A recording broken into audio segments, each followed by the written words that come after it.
अकबर ने सुना गोस्वामी तुलसीदास जी की महिमा, तो कितना भी वो राजमद तो होता ही है, बुलाओ उनको और हमारी सभा में आकर चमत्कार दिखाएं। संतों ने सदैव इसलिए इन बादशाहों की आज्ञाओं का आदर किया है कि अगर नहीं जाएंगे तो कहीं ऐसा ना हो कि विपरीत भाव करके कुछ ऐसा आदेश कर दे जिससे भजन साधन करने वालों को भारी विघ्न पड़ जाए। मति है, राजमद है, कहीं उल्टा आदेश ना हो जाए, अपने लिए नहीं, अपने धर्म में चलने वालों के लिए। गोस्वामी जी गए, उसने कहा, दिल्ली में था उस समय, उसने कहा कि कोई चमत्कार दिखाओ, आप सिद्ध हिंदू फकीर हो, कोई चमत्कार। कहा मैं तो राम राम राम, इससे ज्यादा कोई चमत्कार ही नहीं आता है। फिर कहा आप कोई चमत्कार दिखाइए, आप सिद्ध फकीर हैं तो कोई चमत्कार दिखाइए।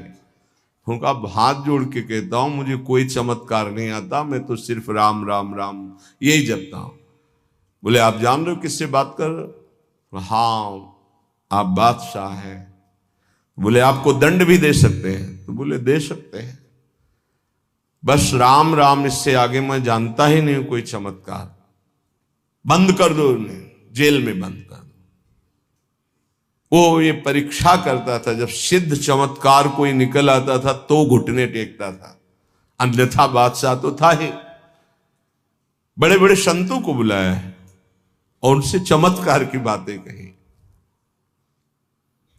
गोस्वामी जी को जब जेल में बंद किया तो उन्होंने हठीले हनुमान जी का स्मरण किया कि देखो भाई, हमें तो कोई चमत्कार आता नहीं महाराज, आप जानते हो वो आपके हम दास हैं, और स्वामी की बेइज्जती आपको भी पसंद नहीं आएगी। सब कहते हैं कि गोस्वामी सियाराम का दास है और आप भी सियाराम के दास हैं महाराज, अब आप देख लीजिए। करोड़ों असंख्यों न जाने कहां से बानर प्रकट हुआ कि ऐसे एक एक कंगूरा पकड़ करके बिल्डिंग को उखाड़ उखाड़ के फिर विध्वंस शुरू हो गया।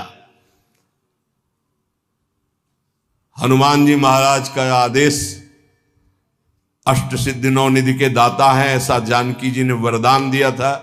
देर नहीं लगा, हाहाकार मच गया पूरी दिल्ली में। बादशाह से कहा चमत्कार शुरू महाराज, आपके जितने भी अंगरक्षक सैनिक जो महल के उठा उठा के पटक रहे हैं बानर, और न जाने कितने कंगूरे गिरा दिए हैं, बिल्डिंगें विध्वंस हो रही, मना लो महात्मा को, नहीं कुछ ही मिनट में पूरी दिल्ली को विध्वंस कर देंगे आपके जितने महल हैं। तुलसीदास जी के चरणों में गए, प्रणाम के बोले पहले चमत्कार दिखा दे। बोले अब भी कह रहा हूं कोई मेरा चमत्कार नहीं, हम सिर्फ राम राम जानते हैं। ताज उतार के रख के चरणों में बड़े सम्मान से विदा किया। केवल नाम विश्वास एक राम नाम को। एक ऐसे महापुरुष हैं गोस्वामी तुलसीदास जी, हृदय से कहता हूं, जो प्रेम में, ज्ञान में, वैराग्य में, योग में सबसे बढ़े चढ़े हैं। किसी भी विषय को देख लो, रामचरितमानस में सरल भाषा में ज्ञान, वैराग्य, भक्ति, दैन्यता, योग, बोध सब विराजमान है। बड़े अद्भुत महापुरुष। दैन्यता की तो मूर्ति और ज्ञान के समुद्र है, और वैराग्य की चरम सीमा है, चरम सीमा। और अनुराग का तो कहना ही क्या है। कह रहे मानत नहीं परतीति, ये कोई विश्वास नहीं कर पा रहा नाम पर। एक माया का ऐसा प्रभाव है, क्योंकि नाम पे विश्वास हो गया, काम बन गया। जितने महाभागवत भक्तों के चरित्र हैं आप पढ़कर देख लीजिए, सब नाम प्रेमी पाए गए। और जहां नाम नहीं है तो वहां देखा है सब साधन करने पर भी प्रमाण है, एक नहीं लाखों प्रमाण ऐसे मिले हैं। कल भी आपको बताया था, ऐसे आए, बहुत सुंदर साधन चल रहा है, लेकिन उनका प्रश्न था मेरा मन चंचल और अशांत है। बस सरल भाषा में समझ लीजिए। एक उदाहरण दे चुके सत्संग में कई बार कि एक संत ने प्रेत सिद्ध किया। गुरु प्रदत्त मंत्र से। प्रेत प्रकट हुआ और कहा कि हमें काम बताओ, नहीं हम उठा के पटक देंगे। तो जहां काम बताते चट कर देता वो, अब काम बताओ, नहीं उठा के पटक देंगे। वो परेशान हुए, बोले 2 मिनट तुम इस काम को बराबर करते रहो, मैं आ रहा हूं। गुरु जी के पास गए, बोले तो आफत हो गया। वो कह रहा काम बताओ, नहीं तो उठा के पटक देंगे। तो वो काम बताओ, पटकने का नंबर कैसे आएगा, एक खंबा गाड़ दो, उसे कहो चढ़ो उतरो, जब और काम होगा तो बताएंगे, इसी में चढ़ो उतरो। हाँ, तो जानते हो प्रेत कौन है? मन। अगर इसको काम में नहीं लगाया तो उठा के पटक देगा किसी विषय में ले जाके। क्या करो, नाम का खंबा गाड़ दो, राधा राधा राधा, चढ़ो उतरो, राधा राधा राधा, जब कोई काम होगा तो बताएंगे राधा राधा राधा, सिद्ध हो जाओगे। नहीं उठा के पटक देगा काम में, क्रोध में, लोभ में, मोह में, मद में, मत्सर में। इसके बहुत तरीके हैं, समझ ही नहीं पाएगा। बाद में समझ में आता है कि गिर गए, गिरते समय समझ में ही नहीं आता गिरते हैं। ऐसा विचित्र इसका आकर्षण है मन का। तो मानत नहीं प्रतीत अनत ऐसोई स्वभाव मन बाम को। ये विरुद्ध चलता है, शास्त्र विरुद्ध चलता है, गुरु के विरुद्ध चलता है, मन के विरुद्ध चलता है। बड़ा विचित्र खेल है। जैसे आप खिड़की से देख रहे हो, नीचे वाला देख ना पा रहा हो कि तुम्हें देख रहे, ऐसे गुरुदेव सबको देखते रहते हैं, हर दृश्य को देखते रहते हैं। गुरुदेव कौन है? प्रभु है, प्रियालाल ही है, वो सब देखते रहते हैं। आपको लग रहा है मुझे कोई नहीं देख रहा, वो देख रहे हैं। ऐसो स्वभाव मन बाम को, हरि की गुलामी छोड़कर, हरि की दास्ता को छोड़कर, रुपये की, भोगों की, नाना प्रकार की वासना की गुलामी स्वीकार करता है, वो कभी गुरु का शिष्य नहीं हो सकता, गुरु का पट्टा नहीं हो सकता। गुरु मेहरबान, चेला पहलवान। यदि गुरु की कृपा है तो काम क्रोध लोभ मोह मद मत्सर धज्जियां उड़ाता है, वही उपासक है। जो घुटने टेक कर भोगों में बैलेंस बना के चलते हैं, वो गुरु कृपा पात्र नहीं होते। वो ऐसो ही स्वभाव मन बाम को, बाम विरुद्ध आचरण करना, मुंह छुपाते हैं, कहीं गुरु की दृष्टि न। वो देख रहे, वो ऐसी जगह से देख रहे हैं जहां तुम्हारी दृष्टि नहीं, वो एक एक चाल देख रहे। वो छुप के सोचता है कि मैं निकल गया, वो देख नहीं पाए, और तुम्हारा छुपना, तुम्हारा निकलना वो सब देख रहे थे, पर वो मुस्कुरा रहे थे। बेटा, ये तुम अपने आप को फंसा रहे हो, कहीं और कोई छल कपट नहीं कर रहे, अपने आप का नाश कर रहे हो। अगर तुम इस तरह से अपने जीवन को व्यतीत करने को ठाना था, तो ये कंठी और तिलक, ये भगवत मार्ग क्यों स्वीकार किया था? खूब संसार में राग रंग में मगन कौन किसको देखता है? यदि तुम्हारे ऊपर कृपा हुई है तो सही मार्ग का अनुसरण करो, विरुद्ध मार्ग क्यों स्वयं अपने हृदय में क्यों बैठा ले हुए हो? स्वयं पतन के मार्ग में क्यों जा रहे हो? पर गोस्वामी जी कह रहे, मेरे कुटिल मन का स्वभाव बन गया है कि इसे विश्वास नहीं हो रहा प्रभु के नाम पर, और ये विरुद्ध चल रहा है। आगे कह रहे, देखो बहुत ऊंची बात कह रहे हैं, बस पकड़ ले। उन महापुरुष ने बताया कि मैं वेदांत का अनुशीलन करता हूं, तो पढ़िबो पर्यो न छठी छमत ऋगु जजुर अथर्वन साम को, व्रत तीरथ तप सुनि सहमत पची मरे करे तन छाम को, विश्वास एक राम नाम को। पकड़ लो भाई। कह रहे ये पढ़िबो पर्यो न छठी छ न्याय शास्त्र, वैशेषिक, सांख्य, योग, मीमांसा, वेदांत, ये 6, और ऋगु जजुर अथर्वन साम, ऋग्वेद, यजुर्वेद, अथर्वेद, सामवेद, ये 4 वेद। बोले मेरे छठी में भी नहीं रखा गया इनको, मैं वो अनन्य निष्ठ नाम का हूं। अब भाव दूसरा इसका लीजिए कि जो चारों वेदों को कंठस्थ किए हैं और 6 न्याय, वैशेषिक, सांख्य, योग, मीमांसा, वेदांत का संपूर्ण ज्ञानी है, लेकिन वो नाम जप नहीं करता है। बस ये बात हमने देखी है, ये देखी है, इसी में चले हैं। नाम जप नहीं करता और व्रत भी करता है, तीर्थ भी स्नान करता है, तपस्या भी करता है, तो सुन सहमत पच मरे करे तन छाम को। पच पच के मर जाए तो भी वो अपने मन को भगवदाकार नहीं कर सकता। ये पक्का। ये भाई शायद है आप लोगों में कोई ऐसा हो जो इनमें प्रवेश पाए हो, ऋग्वेद, सामवेद, अथर्ववेद, यजुर्वेद या न्याय शास्त्र, वैशेषिक शास्त्र, सांख्य शास्त्र, योग शास्त्र, मीमांसा शास्त्र, वेदांत शास्त्र। इसके बाद व्रत तीरथ तप सुन सहमत पच मरे करे तन छाम को। वो व्रत भी करते थे, रोज गंगा स्नान, रोज देवाराधन, रोज वेदांत अनुशीलन, बड़े अच्छे वयोवृद्ध हो चुके। फिर उन्होंने कहा मैं पर्दा करके नहीं बोल रहा हूं, खुला बोल रहा हूं, सच्ची बोल रहा हूं कि मेरा मन बहुत चंचल है और अशांत है, धन्य है। इस समय जो गोस्वामी जी कह रहे हैं कि सहमत पच मरे करे तन छाम को, चाहे उपवास करके शरीर छीड़ कर दे, पच पच कर मर जाए, तो भी बिना नाम जप के स्थिति नहीं आ सकती। पक्का। इसलिए पक्का कि इसी मार्ग में चला, इसी मार्ग में।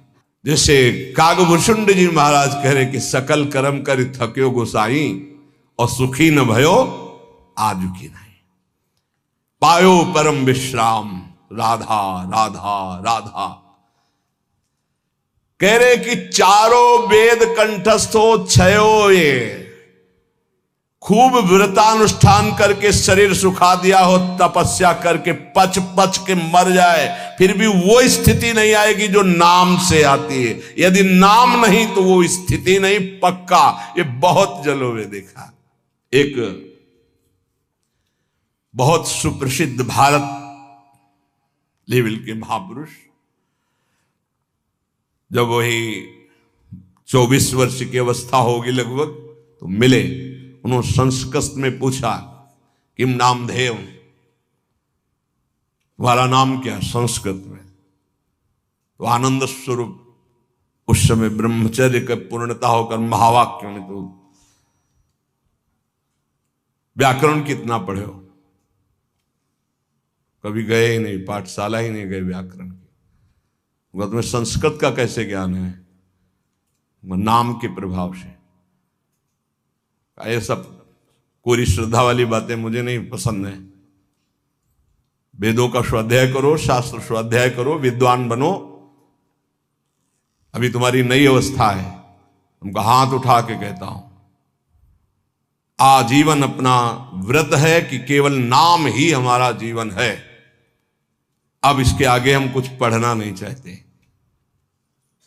आज जो आप सुन रहे हो, ये वेदांती की नहीं बात सुन रहे हो, ये आप किसी व्याकरणाचार्य की बात नहीं सुन रहे हो, किसी शास्त्री और आचार्य की बात नहीं सुन रहे हो, एक गांव में पढ़े हुए एक अच्छा 9 के स्कूल की विद्यार्थी की बात सुन रहे हो। ये केवल नाम का प्रभाव है, जो हमें खुद पता नहीं कि हम क्या बोलने वाले हैं। एकांतिक में एक आए थे जिनकी इतनी डिग्रियां थी संस्कृत की केवल, और शंकराचार्य आदि को जो उन्होंने पढ़ाया है, कई शंकराचार्य उनके ऐसे झुके हुए और वो ऐसे किए हुए गुरु पद पर। इधर है तिरुपति बालाजी के वो आचार्य और सब आए। वो कह रहे थे कि आपका प्रवचन सुन करके बस इतनी इच्छा हुई कि एक बार दर्शन करें। कि हमारा प्रवचन, इतनी डिग्रियां, इतने बड़े, तो ये हमारा प्रवचन नहीं है, ये नाम का प्रताप है, बस केवल नाम का प्रताप। सत्य मानो, विश्वास कर लो। गोस्वामी जी कहते कि बस ये मानत नहीं प्रतीति अनंत ऐसो इस स्वभाव मन बाम को। ये पकड़ नहीं पा रहा, खुली बात रखी है। कोई ऐसा ज्ञान नहीं है जो यहां स्फुरित ना हो जाए यदि नाम चल रहा है। किसी भी जिस क्षेत्र की कभी चर्चा नहीं सुनी, कभी गए नहीं, कभी देखा नहीं, उसका प्रश्न होता है और ऐसा श्री जी उत्तर दे देती है कि बाद में पूछते कोई संशय, बोले कोई संशय नहीं। और जब हम उसको उत्तर सुनते हैं खुद, तो हम श्रोता बन के सुनते हैं, वक्ता कोई और था। केवल नाम नाम मान लीजिए। तो कह रहे करम जाल कलिकाल कठिन, आधीन सुसाधित दाम को, ज्ञान विराग जोग जप तप भय लोभ मोह को काम को। गजब कर दिया। गोस्वामी जी कह रहे हैं ये सब साधन करके पच पच करके मर जाओ, अगर नाम जप नहीं कर रहे तो जो स्थिति चाहिए वो नहीं आएगी। कर्म कांड कर लो, कलयुग है, धन की ही लालसा रखोगे, जो बोलोगे जो करोगे उसके अंतर में होगा धन। भगवान की चर्चा, भगवान का नाम, भगवान की महिमा अमोघ अनंत। तो तुमको कहां विश्वास है प्रभु पर? तुम किसी व्यक्ति के देने से चल रहे हो, प्रभु पर यही ज्ञान विराग हम नहीं कह रहे, गोस्वामी जी कह रहे, जोग जप तप भय लोभ मोह को काम, करम जाल कलिकाल कठिन, आधीन सुसाधित दाम को, विश्वास एक राम नाम को। ये दशा क्यों है? विश्वास नहीं है प्रभु पर। किसी ने प्रश्न किया एकांतिक में कि मैं भगवत चर्चा करता हूं, नाम कीर्तन करता हूं, उसके बदले में भेंट लेता हूं और परिवार का पोषण करता हूं, क्या दोष है? कदापि नहीं। तय मत करो। आप नाम कीर्तन भगवत चर्चा करते हो, अगर उसमें चढ़ गया उससे परिवार का पोषण करो। लेकिन अगर जबान से हमने 1 घंटा कीर्तन किया और कह दिया कि हमें 100 रुपया दे दो, तो हमने 1 घंटा कीर्तन की कीमत 100 रुपये में बेच दी। ये नहीं करना, हमें तय नहीं करना। कौन मानने के लिए तैयार है बात? वही जिसको भरोसा केवल प्रभु का है। ये नहीं कि ऐसे प्रवक्ता थे नहीं या है नहीं।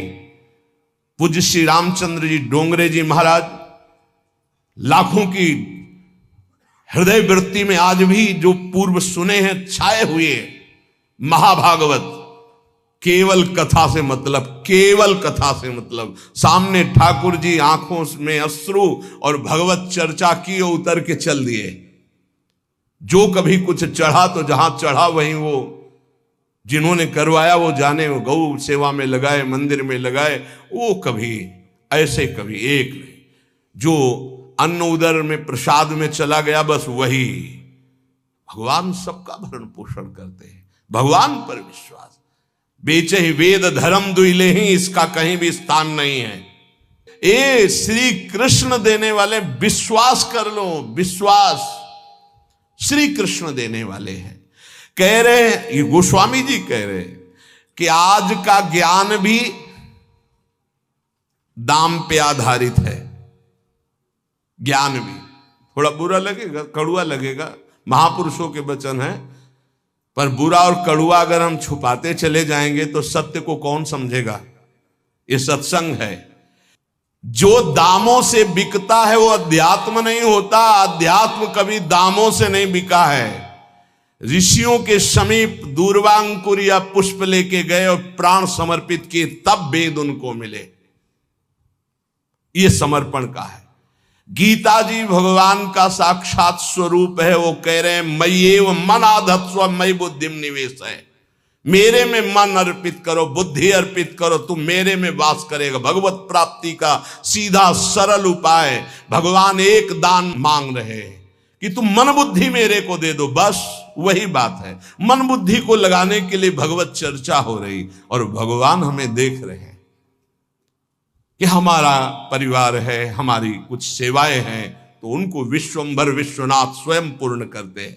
ऐसा कभी नहीं हो सकता कि भगवत आश्रित और वो भटके, ऐसा कभी नहीं हो सकता। हां, वासनाओं की पूर्ति की बात अलग है, आवश्यकता की पूर्ति चराचर जगत की मेरे नाथ करते हैं, आवश्यकता की पूर्ति। तो ज्ञान भी कह रहे आधीन सुसाधित दाम को, सुसाधित अंदर से साध चाह है कि हम ये जो ज्ञान बोलेंगे उसका इतना, बोले आधीन सुसाधित दाम को, रुपए के लिए। दूसरा वैराग्य, बहुत मंगल में भगवान की प्राप्ति का साधन है वैराग्य। जगते हुए फिरे वैराग्य।